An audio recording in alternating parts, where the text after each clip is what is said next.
Hey, ladies and gentlemen, welcome back to the channel. As always, it is Nick here, back with your daily crypto news and analysis. And today we're going to be talking about Ripple and XRP. So let's just dive in. And let's start off with this tweet here from Thinking Crypto One. So we do see, will Ripple win the SEC lawsuit? And I just want you all to understand that this video is going to be centered around why Ripple will win the SEC lawsuit and why XRP itself will start to have a little bit of a different trajectory compared to most of the other assets in this market that we really can talk about and discuss.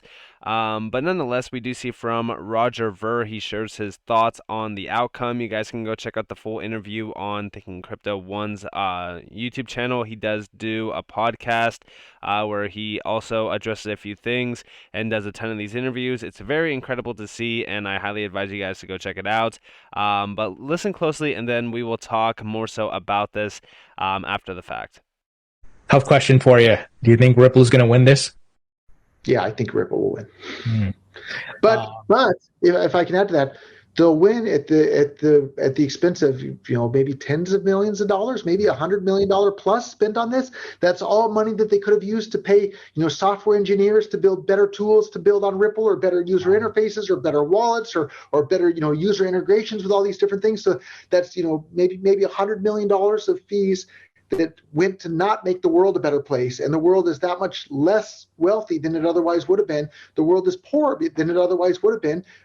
Fewer people have food to eat. More babies die at childbirth. Like, the Bitcoin maximalists love to make fun of me for saying that. But if you look at the countries with the highest rate of GDP, more babies survive childbirth, right? So if you want more babies to survive childbirth, you want more economic freedom that leads to more economic growth, and more economic growth leads to more babies surviving childbirth. And the way to do that is not having to spend hundreds of millions of dollars fighting the SEC with stupid lawsuits. And so I really would like to see a lot of that sort of thing come to an end. And, I do believe that we will see a win in the lawsuit. And he does make a really good point there, right? There's massive amounts of money being spent on these ridiculous claims from the SEC. Think about how much of that money could have went to better Ripple products, expand more Ripple products, focus on even more growth around on-demand liquidity. Like, the possibilities here are endless. And I think that this SEC lawsuit was a perfect play in the game to not only have Ripple spend massive amounts of money that they could utilize for, again, funding, budgets, whatever, but it also slowed down innovation inside of the United States, which, is arguably one of the biggest economies out there. And also, again, it kind of slowed them down globally for a little bit there. I mean, it was hurting them overall. It definitely did. I'm just going to be 100% honest with you guys. It definitely slowed down XRP. I mean, it stifled the XRP run of 2021. Most of the market went absolutely parabolic. XRP pretty much sat behind and did a little bit of a run, but it didn't do a new all-time high. It underperformed, and it was because of what the SEC did to not only hurt the price action of XRP, but also hurt Ripple in growth. So again, mission accomplished if that was what their end goal was, which we've talked about why I believe it was. But I also want to share with you guys real quick this tweet from Wrath of Kahneman. So this is talking about, restate it for clarity. Ripple says that if the SEC claims common enterprise means participation in the entire XRP market, then it would need to show Ripple manages, controls, and operates the entire market. I'm no lawyer, but this sounds difficult. And here you guys have the quote here. So if the SEC wants to take the unsupportable position after reply briefs have been filed that the supposed common enterprise here is that the entire XRP market, then it would have to show under Howey that the defendants managed, controlled, and operated the entire market. It cannot, and that theory would also fail for the other reasons described above and in defendants' motions.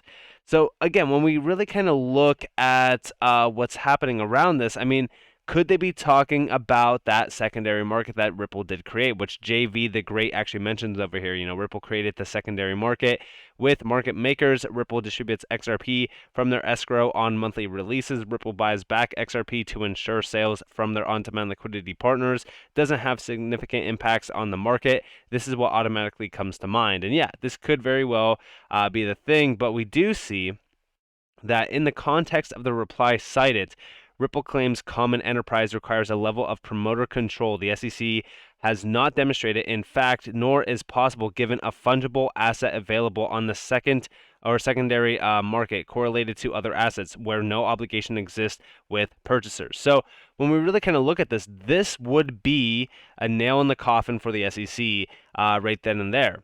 Now, I've also talked about in the past the fair notice defense. I do think that that would be a little bit of a rough area for Ripple to win in. It's questionable, but yes, did the SEC give any sort of fair notice at all? No, not at all. But I think that the biggest win here for Ripple would be the Hinman documents being released. That's just like the big one, and that's the one that I've focused on so much on this channel. Is just the Hinman documents. We want to see those Hinman documents. The public deserves to see those Hinman documents. Listen, as an XRP holder, we did not have $15 billion in damages for nothing.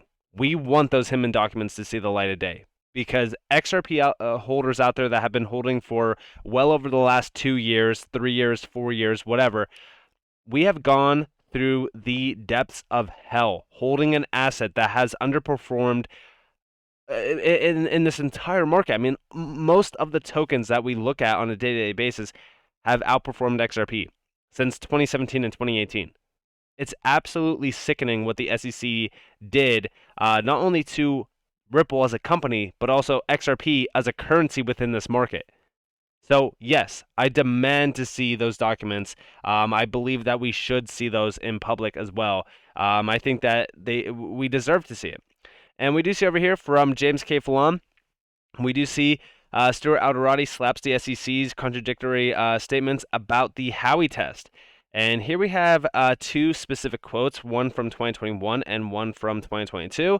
And we do see, follow the bouncing regulator. Howey provides a clearly expressed test for determining what constitutes an investment contract. The SEC, 422, 2021. Hinman's speech provided 13 expressly non-exhaustive factors that market participants could consider. 12/2/2022.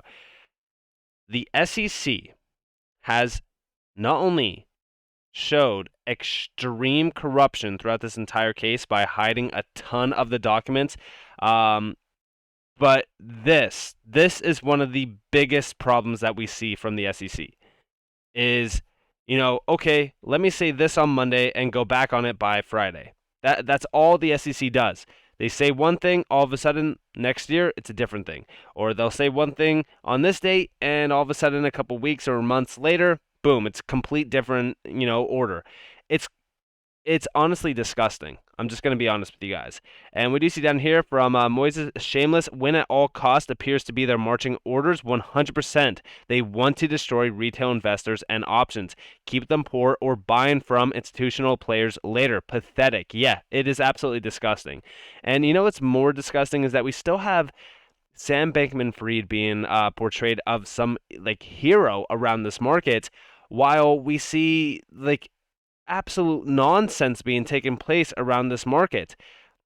First off, we do see here Mark Yesko, founder, CEO, and chief investment officer at Morgan Creek Capital. SBF, FTX, and Caroline were not the masterminds. No chance of that. This was cold, calculated, intentional destruction by somebody much higher up the food chain, and these two were 2 useful idiots. Listen closely to this, and I'm going to play this real quick. It's a 45-second long clip. The guy who came in to clean up the mess, that it was a bigger mess than Enron, right? Less controls, worse accounting, more fraud. Okay, Enron was a pretty big mess. So this is worse than that.